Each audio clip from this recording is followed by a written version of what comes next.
Hangzhou, China. China's vast steel industry is a major target of President Trump's move on Thursday to rethink American trade. But taming China's steel mills won't be easy.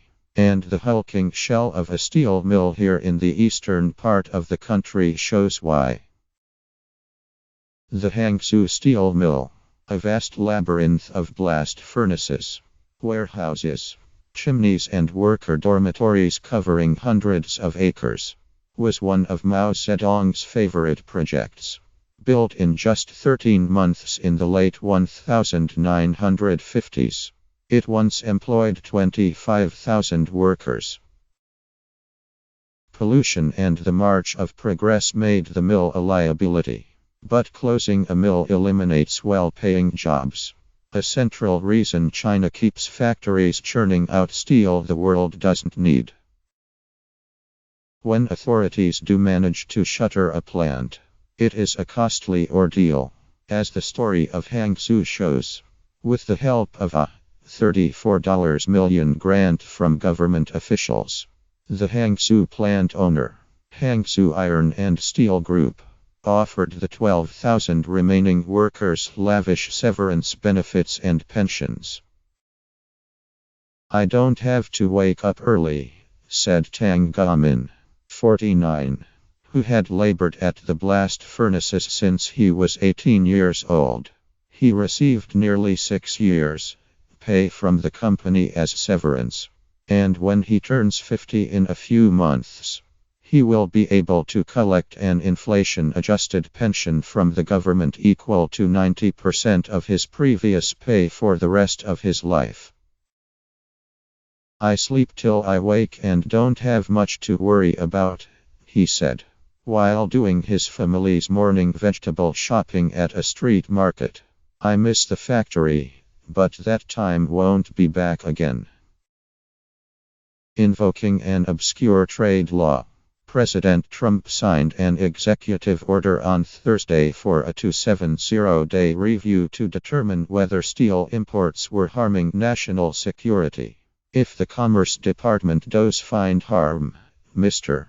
Trump will have up to 90 days to decide whether to impose broad import restrictions.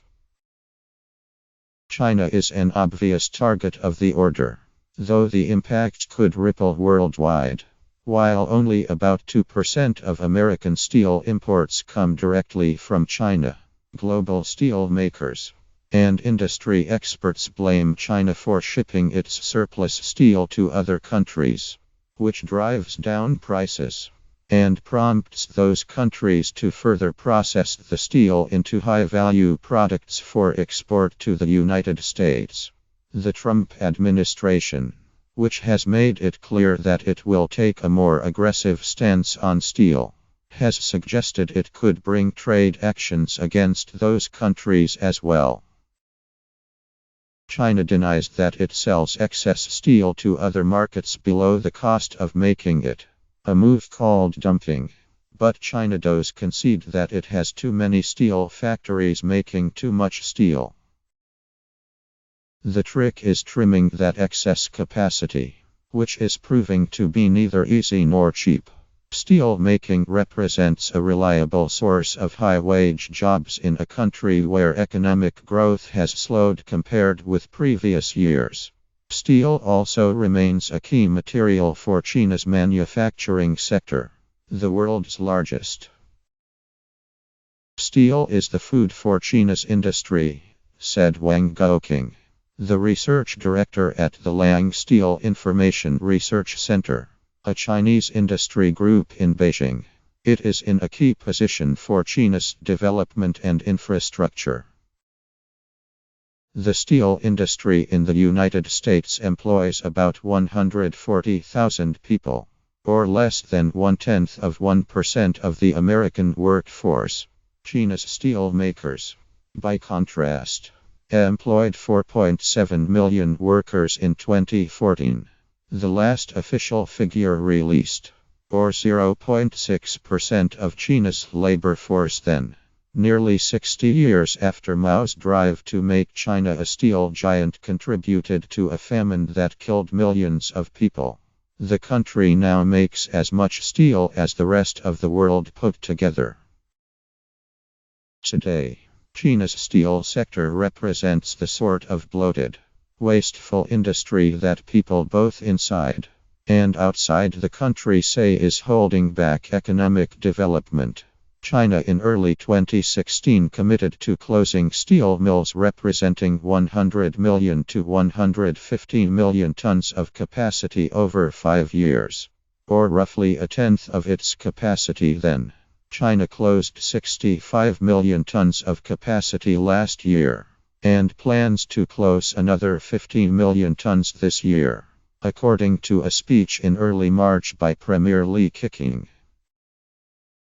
Yet production remains stubbornly high, and new mills have continued to open. China's steel mills produced a record quantity of steel last month. China hasn't released more recent data on total steel capacity. For now, China's steel exports are shrinking, though it isn't clear how long that will continue. China's appetite for steel has improved in recent months as government lending and spending and a revival in its property industry lift the economy and encourage consumption. But the government has said it wants to rein in lending, concerned that the economy may be too reliant on ever-rising debt. Mr. Trump's advisors are using steel as part of a broader push against China's excess factories. They are singling out steel while blaming Chinese industrial policies for overcapacity in other sectors, like aluminum and solar panels. To me, the objective is to make it uneconomic, to make it expensive, to do something that has inefficiency in the market, said Robert Lighthizer, Mr. Trump's nominee to become United States Trade Representative, at his Senate confirmation hearing. China calls that effort short-sighted, saying it has made itself an indispensable provider of high-quality steel to the world at a time when many American steel mills are aging. Advocates of a more confrontational American trade policy fail to understand this, said Li Xinchuang, the dean of the China Metallurgical Industry Planning and Research Institute, a government agency. I have explained this time and time again, but they won't listen, he said. It's like playing the lute to a cow. The Hangzhou steel plant, and the city that it is named after, represent China's effort to shift its economy away from industries like steel. The city of at least 4 million urban residents is the hometown of Alibaba, the Chinese e-commerce giant, and also contains the headquarters of Geely, the Chinese automaker that bought Volvo from Ford in 2010. The former factory looks a little like a post-apocalyptic scene on a Hollywood movie set. Cavernous warehouses molded on a damp spring day, windowless and doorless, conveyor belts, and other steel equipment that might have scrap metal value had already been removed, leaving barren concrete tubes and walls. A long row of black hopper cars rusted on a railroad siding. Migrant construction laborers camped in the evening in a dilapidated, 3-story concrete building, resting after a long day of tearing apart old buildings as the next step in clearing the site. Tall grass, leafy bushes and even small trees had begun growing vigorously in open areas of the factory, sometimes pushing their way up through cracks in concrete plazas. It looks beautiful, said Larong, a 42-year-old migrant worker involved in dismantling the complex.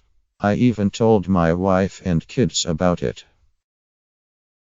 A Hangzhou Iron and Steel spokesman declined to discuss what the company would do with the site, saying it had not yet been decided but that the company would find an innovative use for the land. Former steel mill sites in other prosperous Chinese cities like Hangzhou have often been redeveloped as real estate projects. Some of China's steel plants are outdated and many of them are polluting. Revamping them isn't cheap. In addition to the $34 million it received to close the Hangzhou plant, Hangzhou Iron and Steel in 2015 received nearly $106 million in subsidies and cheap government loans to help cover overall costs of upgrading its plants. For many locals, closing the mill has meant cleaner air. The reason officials said the mill was shut down. State-run media said shortly before the Hangzhou mill closed that the aging site had been releasing 7,000 tons a year of sulfur dioxide, an important cause of acid rain, and 3,000 tons a year of soot. Zhu Yumei, another retired steelworker, said that when the factory was still operating, garments that she hung on a clothesline turned black or yellow before they dried. Mr. Tang remembers a pervasive haze. There was dust in the air. I couldn't see guys 100 meters away from me, he recalled. I could smell choking ammonia gas in the air until the factory shut down. After it shut down, he said, everything is gone, including the pollution.